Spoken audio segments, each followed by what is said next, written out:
Welcome to Kermode Uncut. Just last weekend, I did a talk down in Cornwall as part of a surfposium. It was a discussion of surfing in all its different ways. And I was doing a discussion about surfing and the movies, surf movies, documentaries, dramas, all that sort of stuff. And it's very interesting. I mean, I'm not the world's greatest surfer. I mean, when I say that, I have stood up on a board once, very briefly. But that means, hey, I did stand up on a surfboard, and I have seen a bunch of films in which loads of other people stand up on surfboards, so somehow I feel that makes me qualified. But when I was going back through the history of surf movies, you look at the documentaries like Endless Summer or Riding Giants, and you look at the great dramas like Big Wednesday, a bunch of other movies sort of presented themselves that weren't surfing movies but had a surfing element. So I decided, for no reason other than that it amuses me, to come up with the top 5 surfing scenes from films that aren't surf films.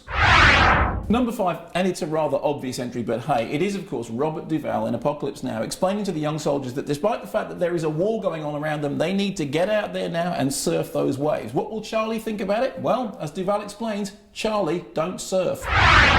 At number 4, and you may argue with this, Back to the Future, the scene right at the beginning when Michael J. Fox makes his way to school, dragging himself along behind a car on a skateboard. Now, it's not a surfboard, it's a skateboard, but if you see Dogtown and Z-Boys, you will discover that the skateboard is indeed the urban surfboard. Indeed, the skateboard is an extension of the surfboard, and frankly, it's going in the list. And number 3, and this falls into the so bad it's brilliant, or perhaps so bad it's still really bad category. I'm talking, of course, about John Carpenter's Escape from LA, the sequence, now notorious, in which Kurt Russell and Peter Fonda surf a tsunami as it sweeps through the streets of LA.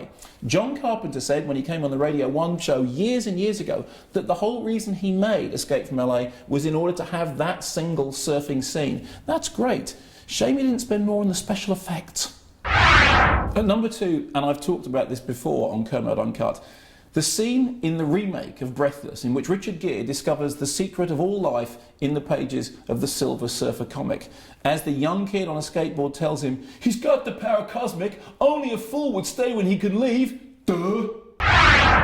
And at number 1 in my list of the top 5 surf scenes from films which aren't really surf movies, it could only be, of course, the end of Dark Star. The bomb has destroyed itself, let there be light. One of our heroes is floating off into space to traverse the universe forevermore, and we are left with the spectacle of an astronaut surfing on a piece of space debris as he burns up on re-entry. Cosmic or what? As far as I'm concerned, there are few surf scenes in any movies to match the end of Dark Star. So there's my list.